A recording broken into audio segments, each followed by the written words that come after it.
savoir rebondir, savoir s'adapter. Pour être finisher là, dans ces super courses, c'est vraiment se préparer du mieux qu'on peut, de tout planifier effectivement avec ces petites cartes et tout ça, mais aussi parce que la météo peut être comme ci, parce qu'il peut y avoir le Covid. D'un côté tout programmer et de notre côté être capable de tout, de tout modifier.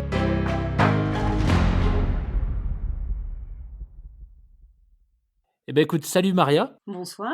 bienvenue sur le podcast des frappés. Je suis très heureux de t'accueillir. Un grand merci, encore une fois, de prendre le temps de venir échanger avec nous partager un petit peu ton parcours, tes exploits sportifs, puisque c'est entre autres de ça dont on va parler. Mais je te laisse peut-être commencer par te présenter avant d'en dire plus. Bonsoir à tout le monde. Moi, effectivement, je suis très très ravie aussi d'être avec toi ce soir sur le podcast. J'adore ce média. Je m'entraîne vraiment avec des podcasts dans les oreilles tout le temps. Donc, je suis ravie de participer à ce nouveau média. Donc, c'est chouette. Et puis, voilà. Donc, je suis professeure de PS, mais aussi ultra traileuse. Et voilà, je crois qu'on va discuter de cette spécificité. Et puis, j'ai fait pas mal de courses réputées, entre guillemets, un peu partout dans le monde et en France, bien sûr. Donc, je crois qu'on va discuter de ça. Absolument. Absolument. On va en parler. Donc, écoute, peut-être qu'on peut commencer par le commencement, parce que tu me dis avec beaucoup d'humilité que tu fais voilà, de l'ultra, mais tu as un palmarès assez conséquent qui démarre en 2009. Donc, moi, je me posais la question, est-ce que tout a vraiment commencé en 2009? Et si c'est le cas, comment est-ce que tu as découvert l'univers de l'ultra? Ouais, en fait, ça, ça a presque commencé en 2009. On va dire que ça a commencé en 2008. Donc moi, à la base, je suis nageuse, hein. Voilà, j'ai toujours fait du sport depuis que je suis gamine. Alors pas à haut niveau, mais j'ai toujours fait du sport, j'ai toujours fait de la compétition. Je crois que j'aime ça, je crois que j'aime la compétition. Enfin, je sais pas, je crois, c'est j'aime la compétition et aussi j'aime m'entraîner en fait. Et 2008, je sais pas, comme un peu tout le monde, je cours un peu une fois tous les 15 jours en me disant non, non, ça va pas, voilà. Je fais un 10 kilomètres, bon, sur route. Et puis j'étais dans un groupe de nageurs, il y en a un qui me dit tiens, tu veux pas venir à Font-Romeu, je fais le trail blanc de Font-Romeu dans les Pyrénées-Orientales. Bon, d'accord, oui, ok. Voilà, tiens, ça me plaît. Et puis tout de suite, par contre, je suis assez vite, donc ça devait être en janvier. Et puis tout de suite en juin, je suis montée d'abord sur trail directement et très peu sur route. Et ensuite, j'ai tout de suite senti que j'aimais bien, j'étais pas rapide et que je savais durer entre guillemets. Donc ma deuxième course, Mhm. c'est un 40 bornes d'entrée de jeu Waouh. sur le marathon des Burons. Et voilà, et puis de rencontre avec des copines coureuses et on se dit mais comme ça, hein, pas sur le coin d'une table mais presque. Et tiens, pourquoi on ferait pas la diagonale des fous l'année prochaine? Donc c'était en 2008, 2009. On s'inscrit par équipe, hein, et à l'époque, il n'y avait pas besoin de points, il n'y avait pas besoin voilà, maintenant il faut un CV énorme pour faire un Hmm. ultra. À l'époque, c'était quand même pas le début, hein, c'était pas le début, mais c'était il y a donc plus de 10 ans, et les organisateurs étaient moins stricts et moins regardants, donc on a pu s'inscrire à la réunion, toutes les quatre, hein. Et puis voilà, on a dit bon, on y va. Et voilà, c'était vraiment. Alors, ça fait pas partie des principes d'entraînement qui est, on va dire, de progressivité, et ce que je prône aussi, hein, sur. Mais moi, je me le suis pas appliqué, c'est-à-dire que je suis passée de 50 bornes, j'avais fait 50 bornes au max à 150, parce qu'à l'époque, la diagonale, c'était que, entre guillemets, 150 km, avec 9000 de D+, et je m'étais dit, bon, je mets 10 heures pour faire 50 km, je vais faire 30 heures plus des brouettes pour faire 150 km. J'avais lu beaucoup de bouquins, parce que je suis un peu intello aussi, donc j'avais lu des expériences, donc voilà, j'en avais qu'une expérience livresque, et voilà, ça s'est fini dans la souffrance, mais ça s'est bien fini. Et c'est vrai que tout le monde me disait, enfin les copains, j'avais dit tiens, vais faire ça, c'était super parce que c'était la première fois, donc les gens m'envoyaient des textos, donc je découvrais tout quoi.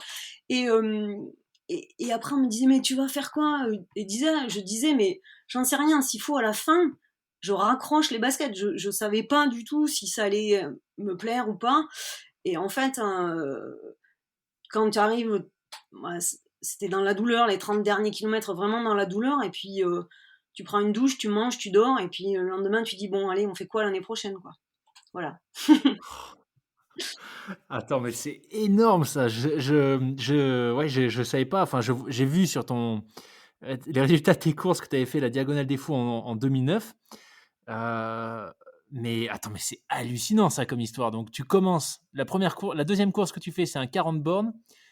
Tu t'inscris à la Diagonale des Fous en équipe et la plus longue course que tu as fait entre ton 40 bornes et la Diagonale des Fous, C'est 50. c'est un 50 Ouais. km. On avait fait, on avait fait en juin, donc 2009, toutes les quatre, les copines, hein, on avait fait un week-end de course qui était dans les Aravis à l'époque. C'était un super. On avait un 40 le samedi matin, un 20 dans la plaine le samedi soir, et on repartait pour un dimanche, pour un 50 bornes le dimanche matin, et on s'était inscrite là-dessus. Donc c'est 3 étapes quoi. Et c'était ça notre gros bloc d'entraînement, ça avait été ça. On avait un peu quand même testé, on s'était testé parce qu'au début on s'est dit est-ce qu'on court ensemble, est-ce qu'on court pas ensemble. En fait, on s'est aperçu qu'on n'avait pas du tout les mêmes niveaux, donc voilà, chacun allait faire sa course. Moi, je me souviens, j'étais partie sur l'étape de nuit avec la petite Petzel de sécu, la petite petite de sécu, et je m'étais dit ah ben non, ça va pas le faire de partir sur la diagonale avec ça. Voilà, ça avait été quand même le week-end de test. Et puis après, voilà. Et puis j'avais fait sur la diagonale, j'avais fait tout. On avait juste un autre carte bleue parce qu'à l'époque il n'y avait pas de car qui te ramenait si t'abandonnais tout ça. Ouais. Donc on avait une carte bleue pour prendre un taxi si jamais. On était hébergé chez une amie, on avait un numéro de téléphone et on s'est dit ben voilà, on n'a pas d'assistant. Là-bas à la diagonale il y a 3 bases de vie. Donc on avait rempli nos sacs avec la nourriture, des changes, les chaussures pour se changer. Enfin, moi j'avais fait tout ce qu'on nous disait en théorie, hein, parce que j'avais pas la pratique. Et puis voilà. Et puis en serrant les dents un peu à la fin, c'est bien passé. Voilà. Waouh. En m'entraînant quand même si alors Oui. quand je compare parce que déjà à l'époque j'avais mes petits cahiers et je notais. Alors évidemment c'est au fur et à mesure des années, j'ai augmenté en volume, j'ai augmenté en dénivelé, tout ça. Mais déjà, il y avait quand même une petite préparation, enfin pas une petite, mais j'avais déjà fait un plan d'entraînement sur 16 semaines déjà pour préparer ça. Alors c'était à moindre niveau par rapport à ce que j'ai pu faire après au niveau du kilométrage et du dénivelé, mais il y avait quand même déjà une démarche d'entraînement, de construction, de préparation. J'ai Hmm. pas allé comme ça sans préparation quand même. Hein, voilà, Ouais, ouais, oui. c'est pas. Oui, c'est-à-dire que tu as fait une montée assez rapide, en termes de distance, mais ça s'est quand même accompagné, enfin, tu as préparé ça, Voilà, j'ai et puis préparé. Ouais. tu disais que tu étais quand même, sportive avant, donc ça a pas été non plus, un coup de tête un peu, ouais, irréfléchi ou en tout cas potentiellement irresponsable. Non, non, c'était quand même organisé, sans expérience, Ouais, mais ça tu l'acquiers aussi. Mais c'est comme quand on te demande un premier boulot, on te demande de l'expérience sur le premier boulot, tu peux pas en avoir puisque ouais. ou par les stages et tout ça. Donc voilà, je compare un petit peu ce premier ultra. Tu vois. Mais après, je conseille pas forcément ça aux gens surtout aux étudiants que j'entraîne, ou les gens que je côtoie.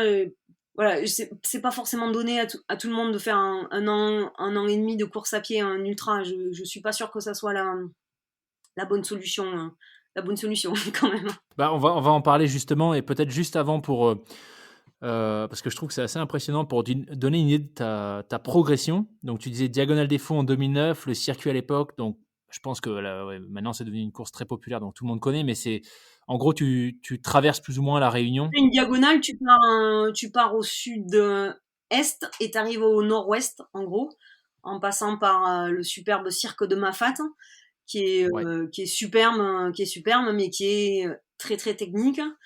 Voilà, après maintenant, je l'ai refait, j'ai eu la chance de revenir 2 fois de plus à La Réunion, où le chemin, ils ont allongé un petit peu, mais la première partie est beaucoup plus roulante. Les 50 premiers kilomètres actuellement sont vraiment, on court pas mal. Après, il y a toute la traversée de Mafat qui est toujours géniale. Et par contre, l'arrivée actuellement est, est compliquée, on va dire, parce qu'on est dans les ravines. C'est dur, c'est la fin. Et en fait, les difficultés, elles sont aussi à la fin, mais parce que les chemins sont très étriqués. Voilà, c'est moins joli, c'est moins joli, mais bon, ça reste Mmh. une super course.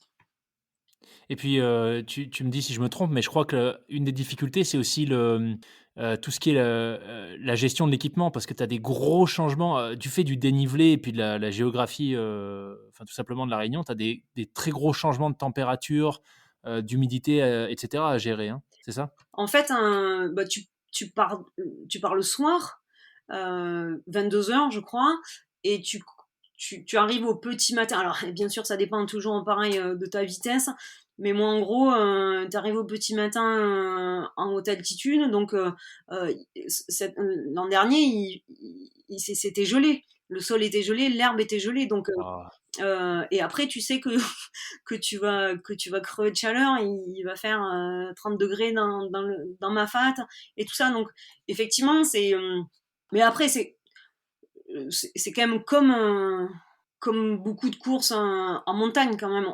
On descend dans la vallée, il fait très chaud. Tu montes en altitude, tu peux Mmh. prendre la neige sur un UTMB. J'ai pris la neige plein de fois fin août. Tu prends la neige aussi. Bon, c'est des choses effectivement, qu'on apprend.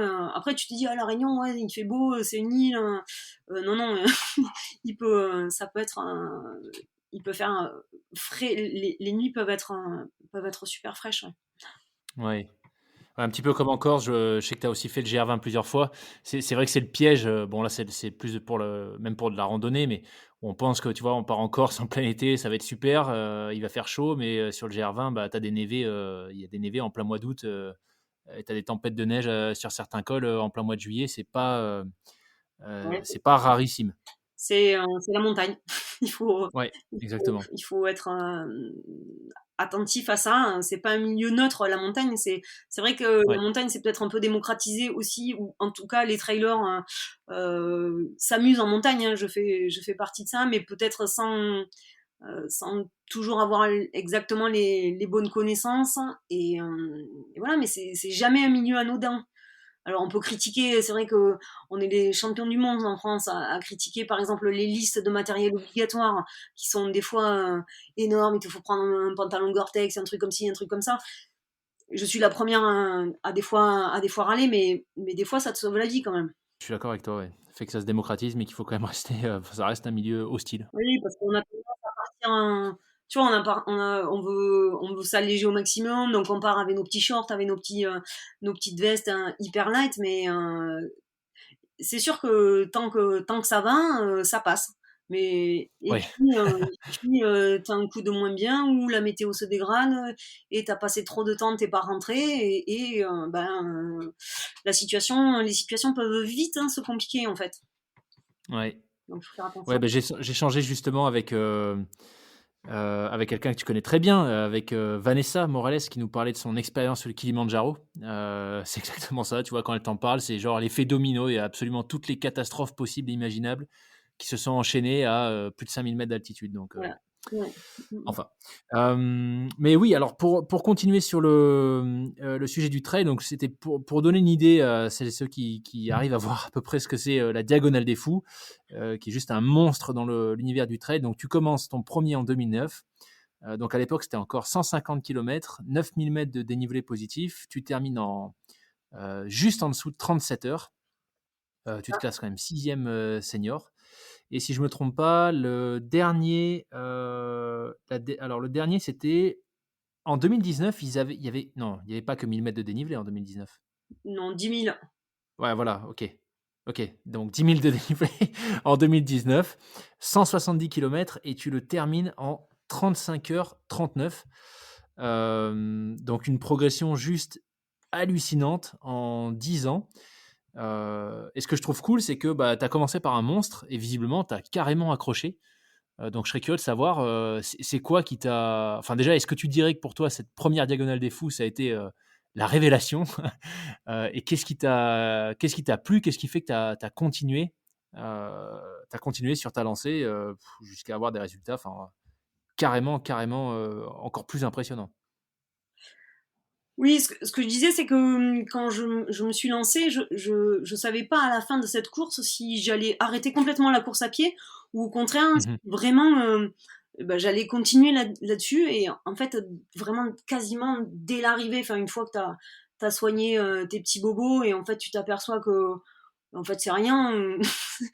Bon, la douleur, elle est relative, on en reparlera peut-être. Et tu te dis, ah ben ouais, c'est vraiment ça que j'aime. Et alors, l'année d'après, en 2010, j'étais inscrite sur l'UTMB et en 2010, et malheureusement, la course a été arrêtée à Saint-Gervais parce qu'il y avait trop de neige, les conditions étaient vraiment exécrables et tout ça. Et donc, ils nous ont arrêtés à Saint-Gervais. Donc, Saint-Gervais, je crois que c'est 20 kilomètres après le départ. Et donc, on était très, très, très frustrés de ne pas avoir fait cet ultra parce que au début, je faisais un ultra par an. Donc, vraiment, c'était euh, le summum de ma saison. Et donc là, cette année-là, donc 2010, j'avais fait un stage avec Vincent Delebarre. Enfin, vraiment, j'avais préparé l'UTMB. Et voilà, on est coupé dans notre arrêt. Et je me reporte sur deux courses plus petites, hein, et j'enchaîne les Hospitaliers qui fait 75 kilomètres et j'enchaîne derrière la Saint-Élion en décembre qui fait 68 kilomètres. Et là, je me suis aperçue que ben, je ressentais pas les mêmes choses. Alors, c'était des courses qui sont relativement longues quand même, ça fait 9 heures, 7 heures, enfin, ça dépend toujours pareil à quelle allure on va, mais c'était, c'était pas les mêmes, il y avait pas les mêmes sensations au niveau de la nuit, au niveau du rythme qui s'installe, au niveau un peu du discours intérieur. Et puis, ce que j'aime sur un ultra, c'est en fait, tout peut se passer quand même. T'as des phases qui sont très hautes, tu montes très haut, t'es super bien. Bon, tu sais que ça risque de pas durer, donc tu sais que tu descends. Et quand t'es au fond, là, il faut avoir les capacités mentales, de trouver les ressources pour remonter. Et cet état-là, tu le trouves que dans le long. Et puis, dans le long, tu as aussi la sensation souvent de traverser un paysage. Par exemple, quand on va à Madère, par exemple, le Mute, là, c'est aussi une traversée d'île, ou faire l'UTMB, tu fais le tour du Mont Blanc. Cette sensation de parcourir à pied Mmh. un long trajet. Et ça, ouais, c'est des moments uniques. Et puis les moments en montagne, les levées de soleil en montagne, les couchers de soleil. Voilà, c'est une ambiance que tu n'as pas sur des courses plus courtes. Oui, c'est sûr. Bah, moi, je connais que la Saint-Élion. Ça m'a fait sourire quand tu as dit, ça dépend de comment tu cours parce que celle de 2010 dont tu parles, faisait 68 kilomètres. Enfin, pour ton temps à toi, ça change pas grand-chose, mais l'année où on l'a fait, tous les 2, je crois que tu l'as fait, 2015. ouais, c'était en 2015, c'est ça. Donc toi, ça faisait 72 kilomètres, un peu moins de 2000 mètres de dénivelé. Tu l'as fait en 7h35. Mhm. Et moi, j'ai mis 9h50. Donc, Et moi, tu vois, le point positif, c'est que moi, j'ai vu le soleil, du coup, moi en aussi. partant à minuit. Moi, la Saint-Élion, c'est une course très particulière où je suis allée plusieurs fois, où j'ai été malade des fois. Enfin, c'est des courses dures parce qu'il fait toujours des conditions pourries. Enfin, moi, je sais pas. Alors, 2015, je ne me souviens plus exactement si c'est l'année où c'était verglacé. Il y a une année où il y avait les gens tombaient. Enfin, on prenait des gamelles parce que c'était verglacé. Il y avait un peu de neige encore et tout ça. Je sais plus si c'est en 2015, mais de toute façon, c'est toujours été des conditions très compliquées. Et, et quand même, je vois l'arrivée sur Lyon, là, sur l'été, qui est magnifique, avec le lever du jour, parce que le soleil se lève pas forcément. Mais moi, j'adore ces sensations-là. Ouais. C'est intéressant ce que tu dis. En fait, j'ai l'impression que il y a presque une notion de voyage ou de fun. Quand tu parles du long, que tu as le sentiment de traverser un paysage, tu vois, de, partir de nuit ou en tout cas voir la nuit et revoir le jour à nouveau. J'ai l'impression que tu nous parles un peu d'un voyage itinérant, tu vois? Il y a pas que l'aspect compétition.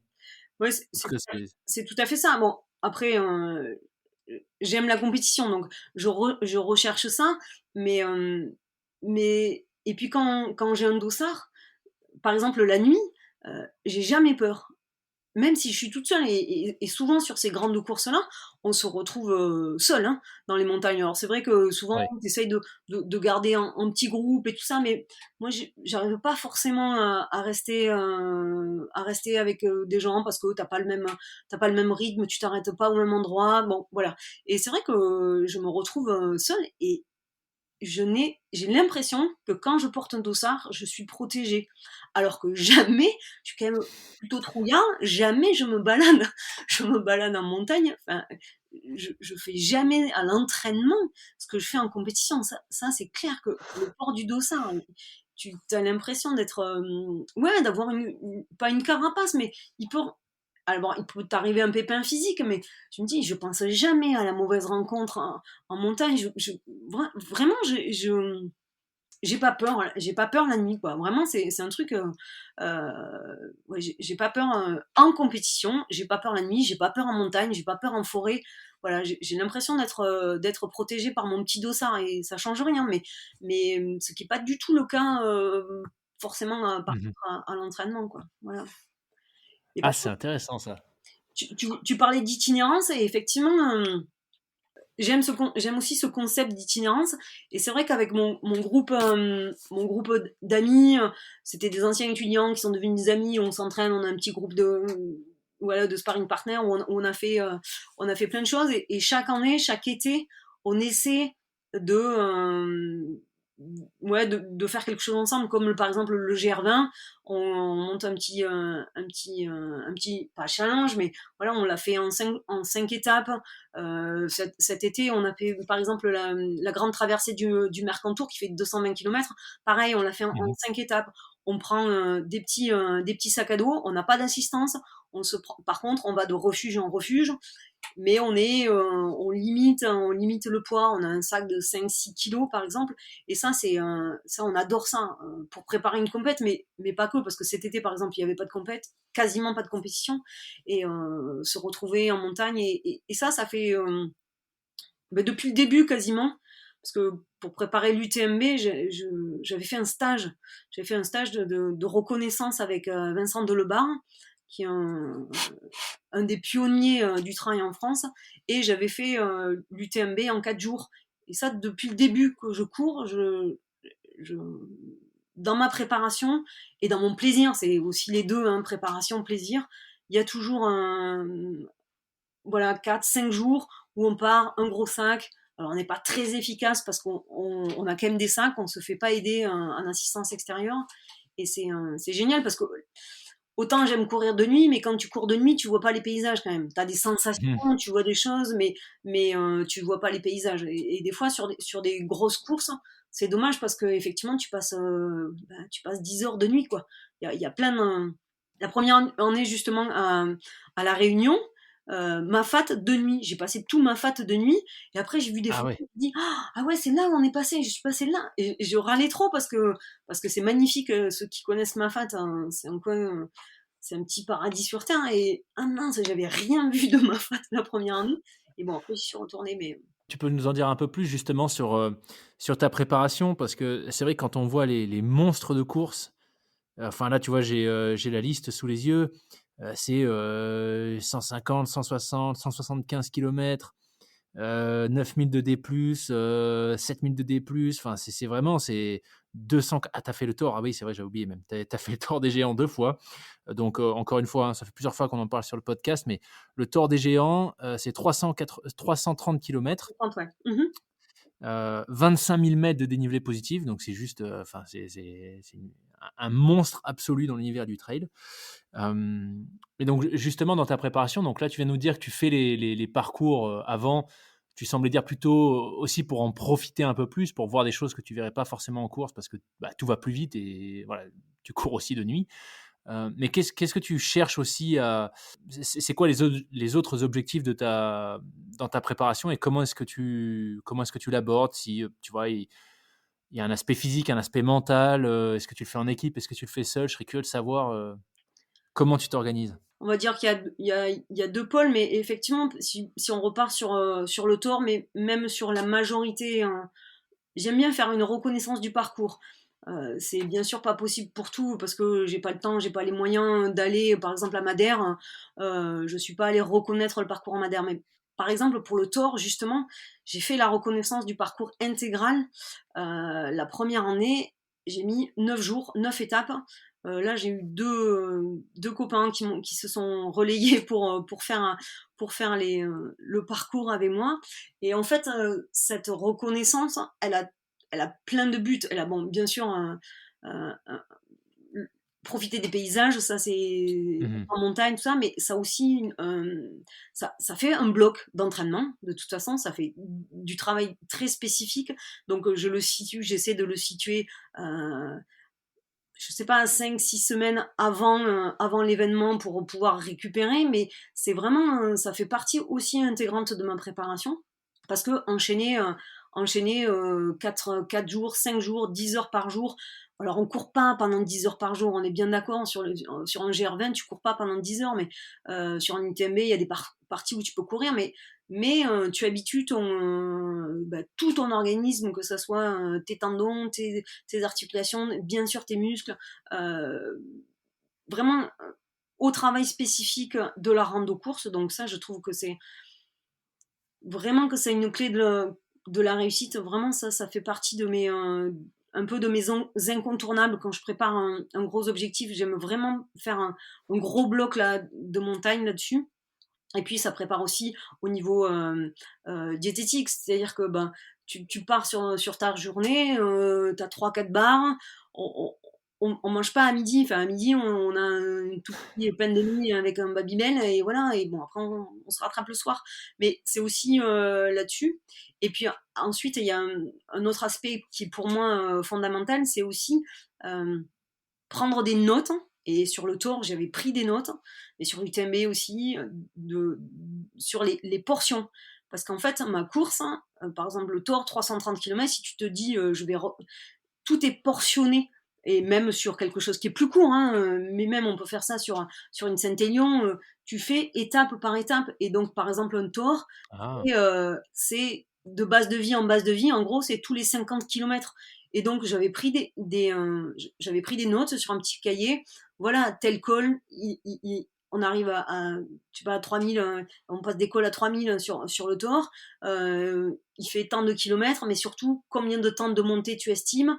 Derrière, voilà, je prends énormément de notes, et ensuite, je me fais des petits tableurs Excel à la maison où je note tout ça, et je portionne, et je mets un temps d'estimation. Je, je prévois ma course, en fait, je découpe ma course. Et donc la reconnaissance, elle sert aussi à ça. Waouh, c'est super intéressant. C'est le fait de dire, tu vois, prendre le gros objectif et le découper en sous-objectifs pour pouvoir mieux gérer et mieux adapter l'effort, c'est hyper intéressant. Je pense que, tu vois, quand sur le tort, mais sur les autres aussi, mais sur le tort, je me suis dit, si je prends mon GPS, parce qu'à l'entraînement, j'ai tendance à regarder ma montre tous les kilomètres. Je suis un peu, ouais, je cours pas mal.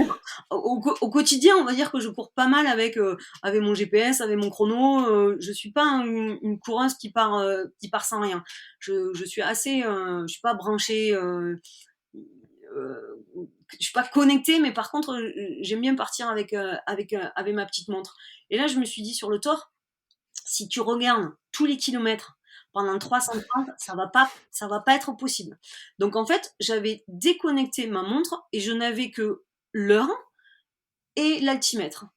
Et en fait, avec mes fiches, je sortais mes petites fiches que j'avais découpées en base de vie, de base de vie en base de vie. Donc tous les 50 kilomètres, voilà. Mon objectif, c'était 50 kilomètres. 50 kilomètres, 50 kilomètres. J'allais pas plus. Je visais pas la fin. C'était pas possible. Ça aussi, c'est des techniques de préparation mentale, de, Mmh. voilà, objectif après objectif, passage après passage.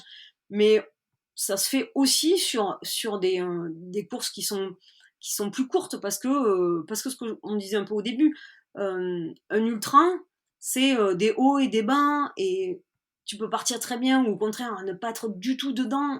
Tu te dis mais non, si tu es dans le négatif d'entrée de jeu, mais non, non, non, attends le prochain ravito, il va se passer quelque chose. De toute façon, c'est compliqué de tout anticiper et surtout, il faut pas tout anticiper, quoi. Il faut l'anticiper sur le papier, il faut l'avoir écrit, mais après, il faut laisser faire, hein, il faut laisser faire aussi. Donc ça, c'est le découpage voilà, des étapes, des micro-étapes, ça, c'est important parce que sinon, tu pars pas quand tu sais que tu pars pour 4 jours de course. Non, non, il faut. Ouais, ouais, parce que le tort pour, j'ai parlé des distances et du dénivelé tout à l'heure, mais toi, encore une fois, hein, toi, avec les performances, plutôt enfin, plutôt excellentes, que tu fais, tu le finis en 86 heures, Alors, en ça, c'est le 2015. c'est le premier, mais on a été arrêté. Il manque 50 kilomètres. En fait, sur le premier Ouais. en 2015, la course a été interrompue. Et donc, moi, il me restait, j'étais à la dernière base de vie à Olomont. Et donc, 86 heures. Et par contre, bon, pour moi, dans ma tête, hein, il manquait 50 kilomètres, mais quand je suis arrivée à la base de vie, j'avais très sommeil, mais je savais que j'allais finir. Si nous avaient relancé sur la course, parce que c'était au petit matin, ils nous ont dit vous dormez et au petit matin on verra si on relance la course ou pas. Et ils ont arrêté la course au petit matin, mais dans mon corps, dans ma tête, je savais qu'il restait 50 bornes. Pour moi, j'allais y arriver. Mais bon, par contre, le vrai tort, entre guillemets, c'est 2016, où là, je fais la course complète qui fait 330, et là, je mets 100 heures. 100 heures complètes. Voilà, 4 jours. Oh la vache. Est-ce que le découpage, tu le fais aussi, parce que tu disais tout à l'heure que, tu passes par des hauts, par des bas, dans les courses, que, voilà forcément le challenge, c'est d'arriver à se remobiliser. Moi, je me pose la question, quand tu cours 100 enfin quand tu cours, quand tu es en épreuve 100 heures, est-ce que tu te prépares aussi, à ce à quoi tu vas penser?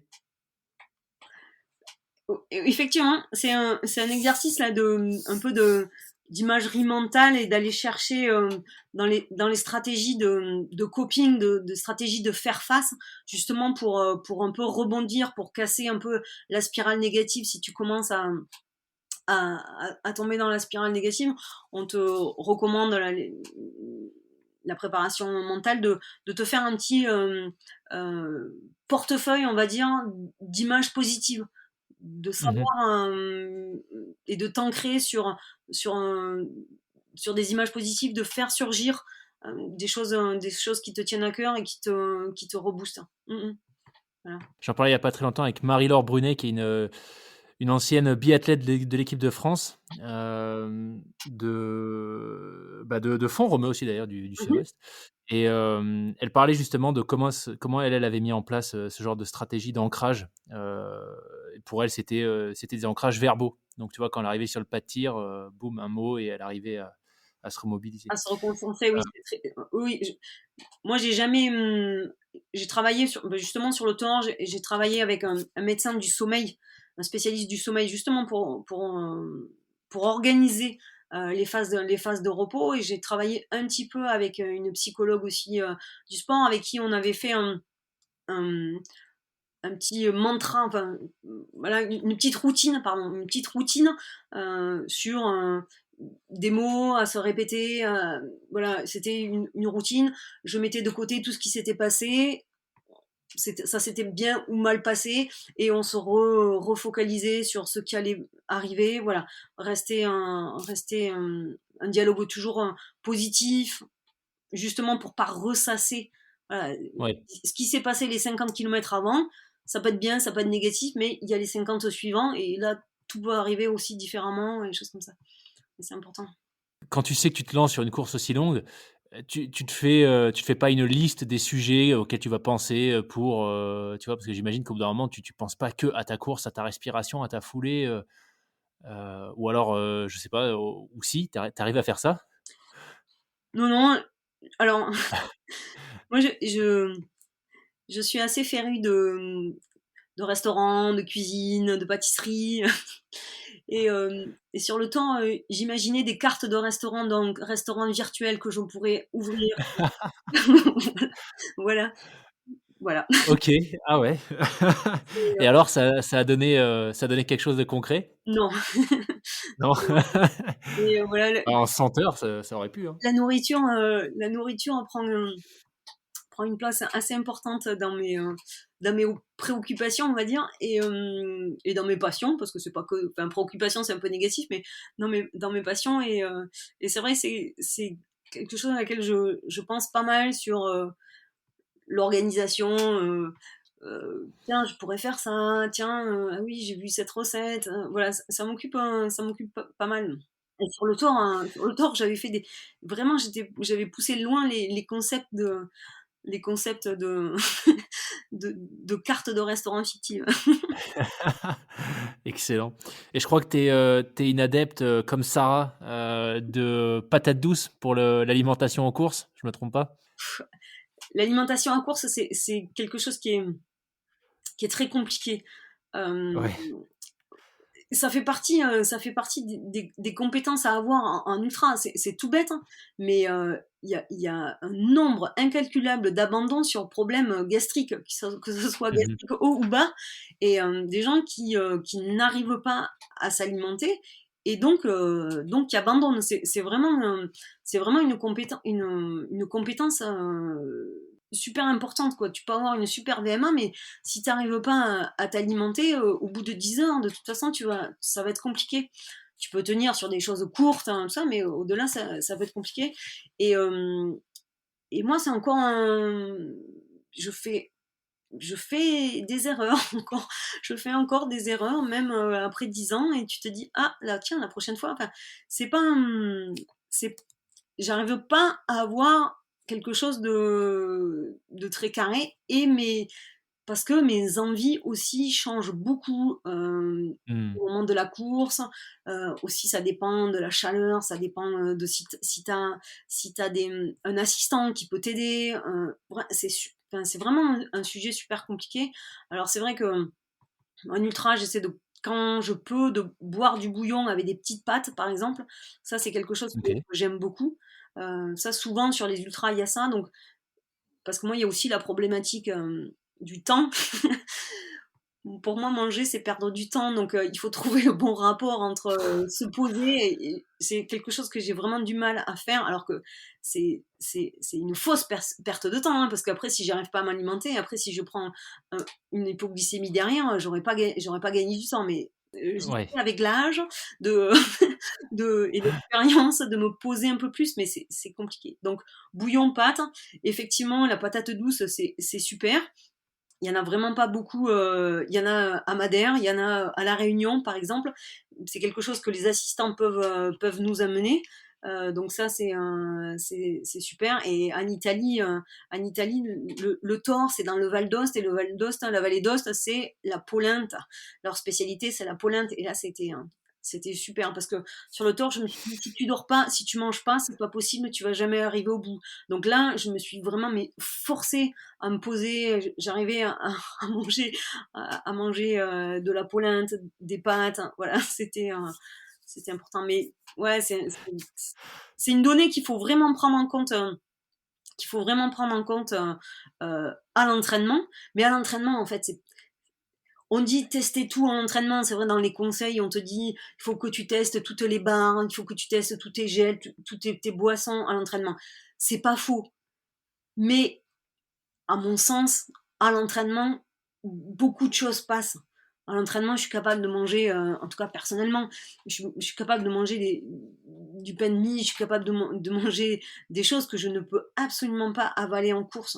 C'est Ah ouais Ah ouais, ouais, ça c'est très problématique pour moi.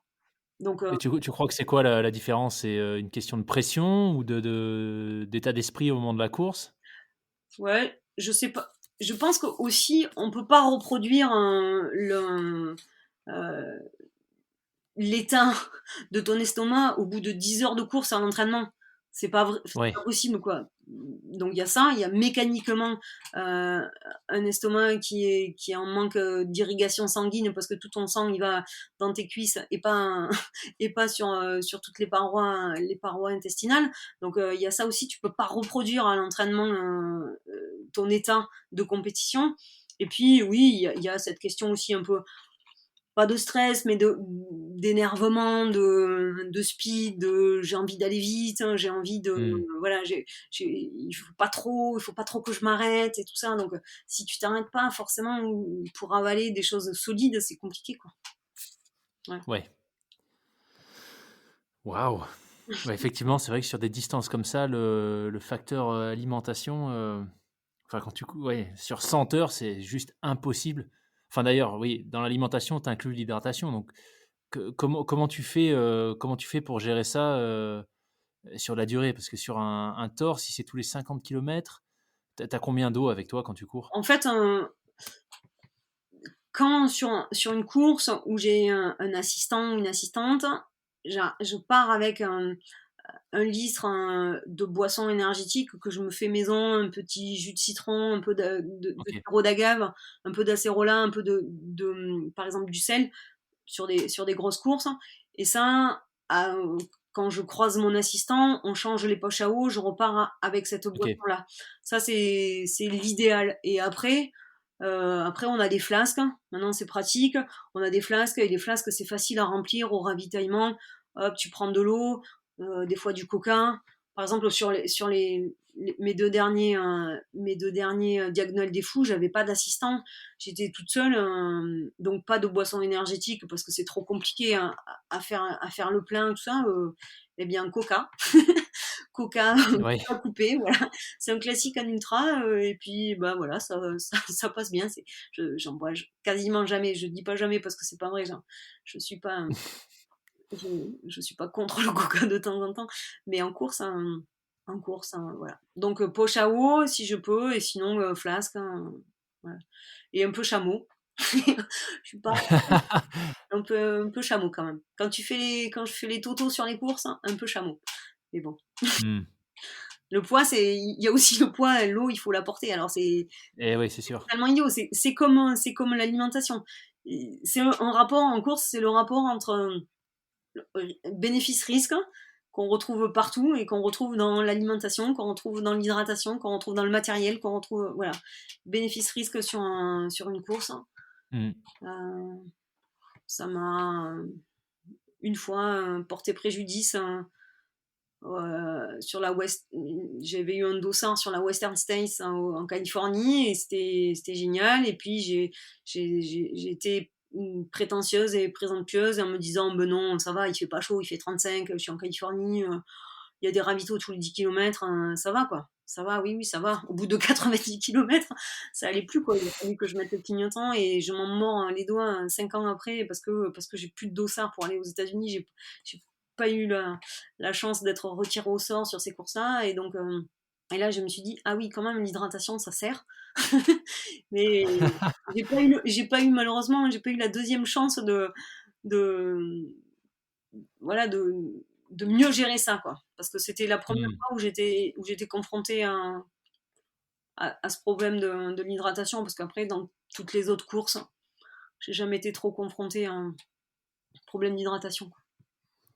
Alors justement, c'est super intéressant parce que, bah, en 11 ans, maintenant, tu as fait, bah, tu fait, je suis pas un expert de l'univers du trail, mais, toutes les énormes courses que je connais, tu les as faites et plusieurs fois. Donc tu as engrangé un paquet d'expériences. Je serais curieux de savoir justement par rapport à ces questions de préparation, que ce soit physique, mais aussi, physique, alimentation et cetera, mais aussi, ta gestion mentale où tu nous expliquais que tu as maintenant, en tout cas récemment, tu as été accompagné. En quoi est-ce que, la Maria d'aujourd'hui, en quoi est-ce que tu es différente quand tu abordes une course, de la Maria qui s'est lancée sur, la Diagonale des Fous en 2009, après avoir couru 50 kilomètres, au plus? En fait, voilà, je sais pas, peut-être qu'il m'a fallu 3 ultras. J'ai fait donc diagonale, UTMB, GRP, où je me suis dit, bon, maintenant quand j'aborde une course, je sais que je vais finir.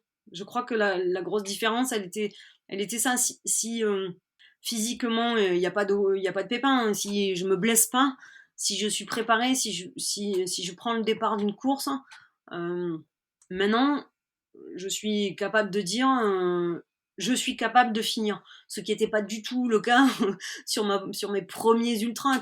Quand tu pars sur le premier ultra, tu te dis, est-ce que je suis capable de faire un 170 kilomètres. Voilà, là, c'est capable à tous les niveaux, capable mentalement, capable physiquement, capable articulairement, tout ça. Donc ça, effectivement, l'assurance, elle est là. Mais ça, c'était en 2019. C'est vrai que 2020 est passé par là, avec la situation qu'on connaît, avec Ouais. l'absence quasi de course. J'ai fait que des choses très courtes, avec des petits pépins de santé. Et donc, j'aborde 2021 avec un gros point d'interrogation. Bon, d'abord, pour l'instant, j'ai pas d'objectif, il n'y a pas d'objectif. Et je pense que ma prochaine grosse course, je je vais pas repartir à zéro parce que c'est pas vrai, tu mets pas 10 ans, 10 ans de côté. Il y a quand même plein de choses qui reviendront et qui vont revenir, mais je pense que mon, mon prochain ultra, ça sera pas comme mon premier, mais j'aurai une petite boule au ventre de savoir si si je suis capable d'aller au bout. Tu veux dire du fait de l'énorme coupure qu'il y a eu, enfin, comme si ça t'avait cassé dans ton élan quelque part, Ouais, entre les situations ouais, 2020, c'est ouais, une année. J'ai pas fait les totaux, je me suis pas amusée à faire des totaux de kilomètres de dénivelé que j'ai pas fait par rapport à 2019 par exemple. Et oui, oui, il y a une différence, il y a une différence énorme. Voilà, donc j'espère, j'espère que ça va revenir. que tu sois prête pour 2022, pour, ce fameux ultra run, ra avec les Raramuri dont on n'a pas encore parlé, mais, qui est le projet à travers lequel moi je t'ai découvert en tout cas de je sais pas si tu peux nous en dire un peu plus sur, sur le projet tout simplement, l'organisation, les défis que ça représente et comment vous allez vous organiser avec les filles? C'est vraiment au tout début. C'est vrai que j'ai répondu à cette superbe invitation pendant les vacances de Noël. Euh, pour moi, c'était vraiment une superbe, euh, une superbe chance, hein, d'être invitée dans cette team. Euh, et ce qui me plaît beaucoup, c'est que effectivement, c'est en avril 2022. Et je me dis que Ouais, il y aura, j'espère, hein, que l'état du monde, mon état, aura évolué positivement. Ça nous laisse quand même une grosse année. Et donc j'espère qu'à ce niveau-là, il y aura eu des progrès à tous les niveaux. Et voilà, donc c'est une course un peu folle dans les. J'avais lu il y a longtemps Bantoran, il faut que je le relise là.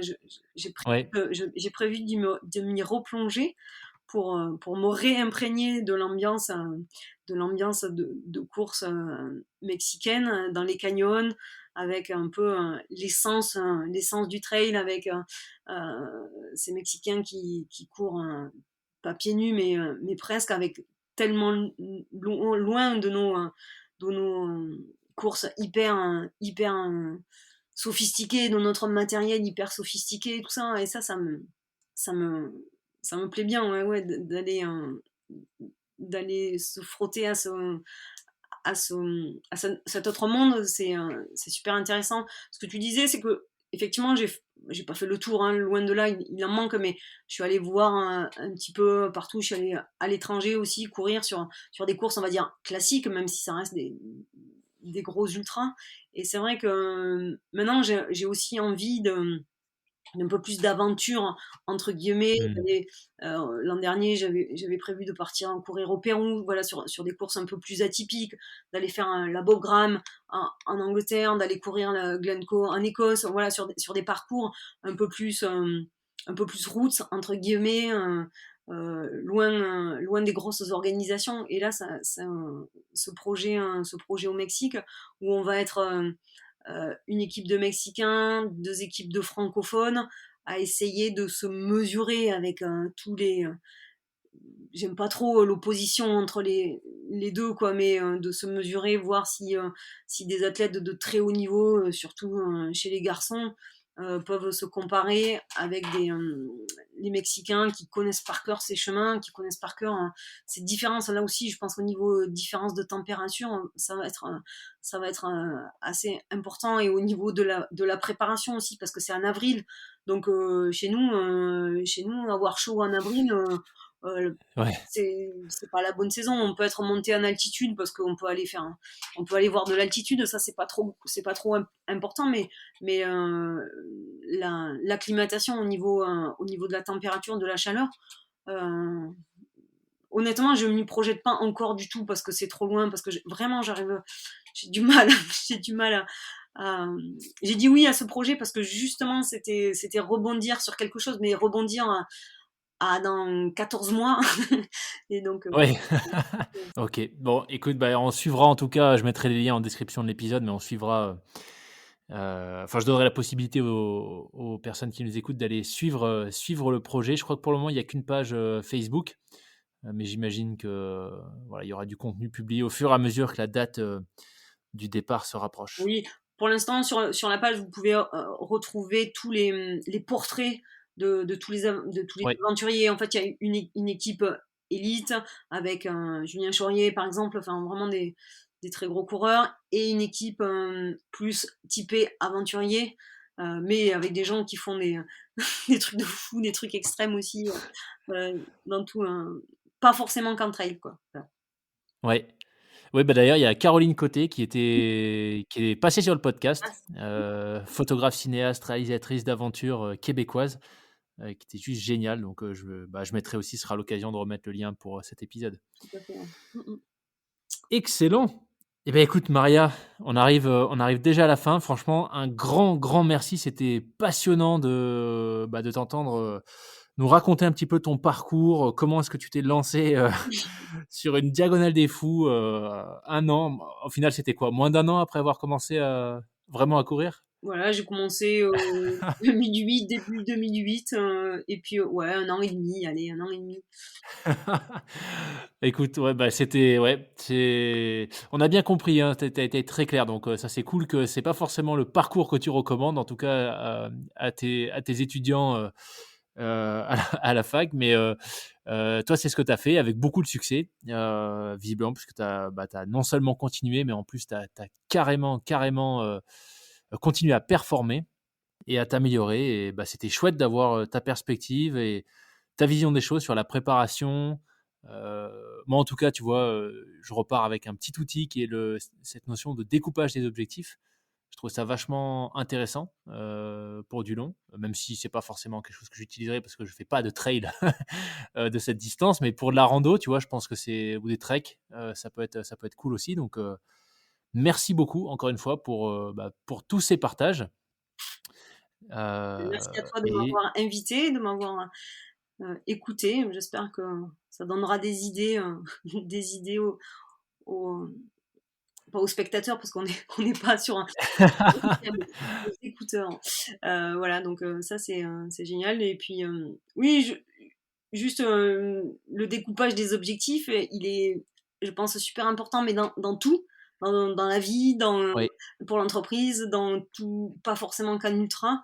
Et la deuxième compétence que je trouve qui a été prouvée aussi par des études, c'est aussi savoir rebondir, savoir s'adapter. Il faut, ouais, pour être finisher là, dans ces super courses, c'est ne pas y aller comme ça pour voir, parce que souvent ça marche pas. Donc vraiment, vraiment se préparer du mieux qu'on peut, de tout planifier effectivement avec ces petites cartes et tout ça, mais aussi derrière avoir cette capacité à rebondir, à s'adapter parce que la météo peut être comme si, parce qu'il peut y avoir le Covid, parce que je peux m'être un peu blessée, parce que là j'ai sommeil et donc il a fallu que je...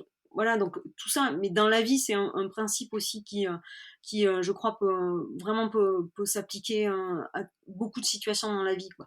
D'un côté, tout programmer et de notre côté, être capable de tout, de tout modifier, de tout modifier. ouais.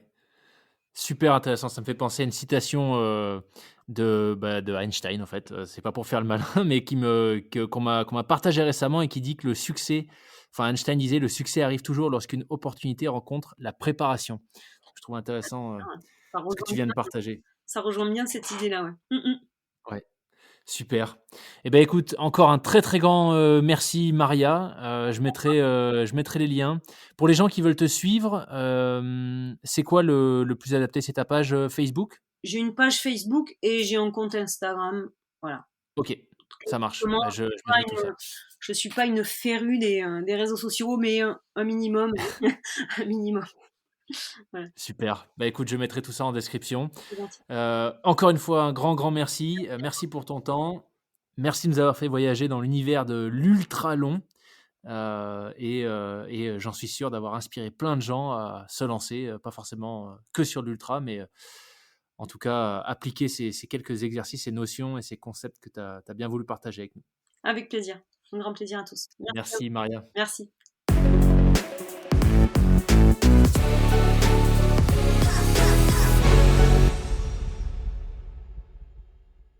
Merci d'avoir écouté cet épisode du podcast Les Frappés jusqu'au bout. J'espère qu'il vous aura intéressé, même inspiré, pour vos différents projets, qu'ils soient pro ou perso. Je vous invite à nous faire parvenir vos commentaires, vos feedbacks, vos suggestions d'invités également, directement par email à contact@lesfrappés.com. Et enfin, si vous souhaitez, nous soutenir dans cette aventure, n'hésitez pas à nous laisser une note sur les différentes plateformes d'écoute, que vous utilisez, ainsi qu'un commentaire. Et je vous dis à la semaine prochaine pour un nouvel épisode. Ciao!